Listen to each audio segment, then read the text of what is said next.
Why did I do that? I'm going to go over that and break it down why that's different than what the physician told him, okay? So the physician is going from a physician standpoint where I am the physician and this is what I've been told and this is what we do in medicine and this is just the way it is and it just sucks to be you because there's no other alternative. My standpoint is this is what I know about physiology. This is what I know about your mechanism of injury. So I know the mechanism of injury because I saw the play happen. Physician didn't even ask him that. I'm going to do a functional evaluation rather than just move his ankle a little bit and say, oh, it's swollen. You got a grade 2, grade 3 sprain. You can't play with that. I also understand that ligaments are secondary stabilizers. Primary stabilizers are muscles. So what would happen if I could get the primary stabilizers to engage and do their job and take pressure off of the tissue that's only the secondary stabilizer? Could they heal faster? Would swelling go away faster? Could they return to play even though the ligament hasn't fully healed? So when he returns to play 7 days from now, without a brace and without tape, I'm not saying that his ligament is 100% healed, but what I am saying and what I am going to do is make sure that functionally the primary stabilizers are doing what they're supposed to do in order to keep the secondary stabilizers from having inappropriate pressure put on them, okay?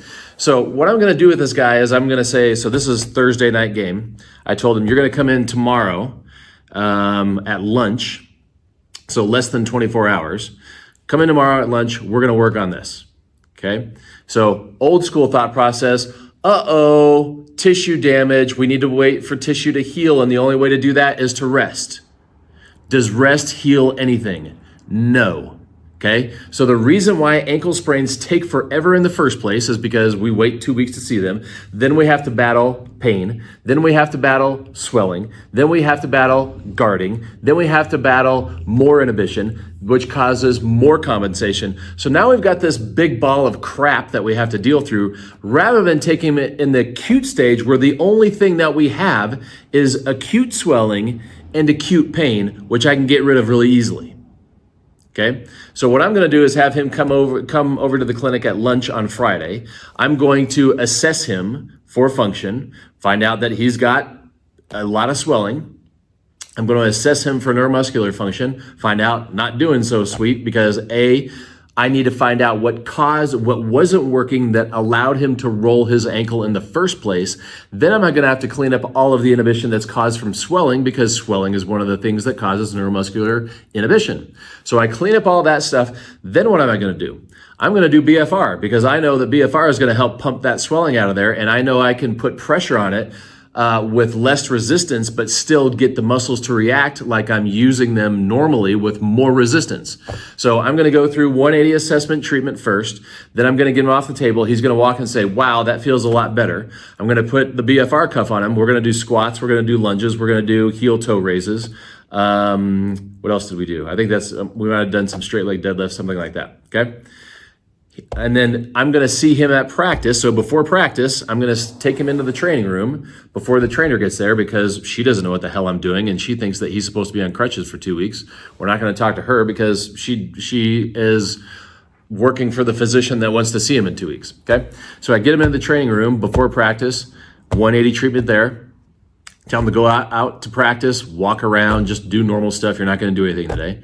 And then as we go, so then the next day I'm going to see him after school. We're going to do BFR again. We're going to refacilitate again. So I'm going to see him, okay, so that was Friday. So I saw him Friday. Saturday, saw him again after films. Then I saw him Monday. Then I saw him Wednesday. Then he played on Friday. So I saw him 4 times in the span of 7 days.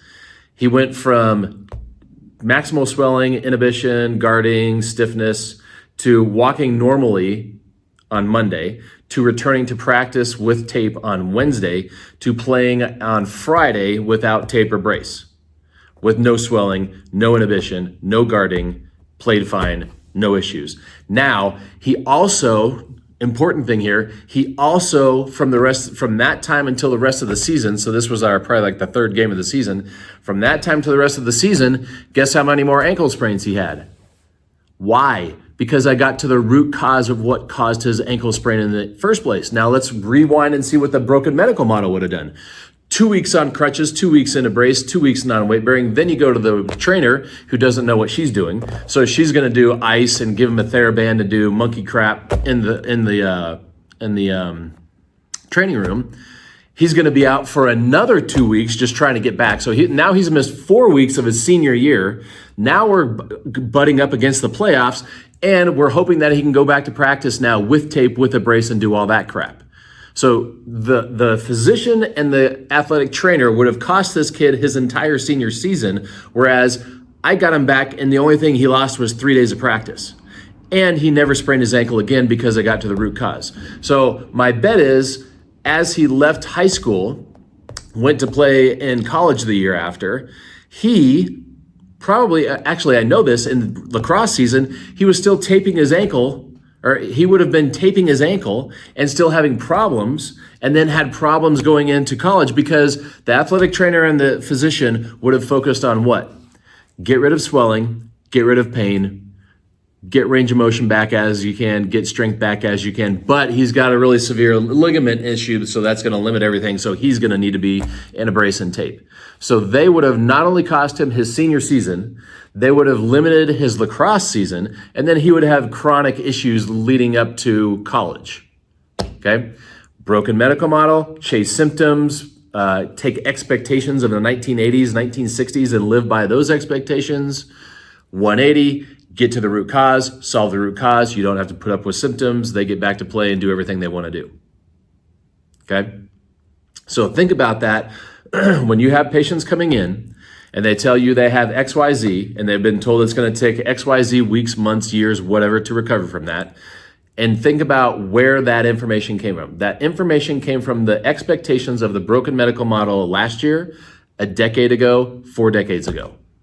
Why are we doing that? Why did you go to school for 7 years to learn anatomy, physiology, neuromuscular physiology, biomechanics, all that stuff, which is what you should be using, but they didn't teach you how to use that. They also didn't teach you critical thinking, so you didn't ever think about, what does a ligament do? How does that relate to what muscles do? How does that relate to the biomechanics and tissue healing? So his ligament healed 10 times faster than it would have following them. Even though I would say that when he returned to play a week later, that ligament wasn't 100% healed, but the primary stabilizers were healed, which allowed that ligament to heal 10 times faster than he would have had if he followed the broken medical model. Okay, so think about what you're doing, where that information came from, where those expectations came from, and should you be doing something different, that's something better that will actually work faster and have longer lasting results to get your patients functionally better without chasing symptoms and wasting your time and their time. You got questions, hit me up and let me know. See you next time.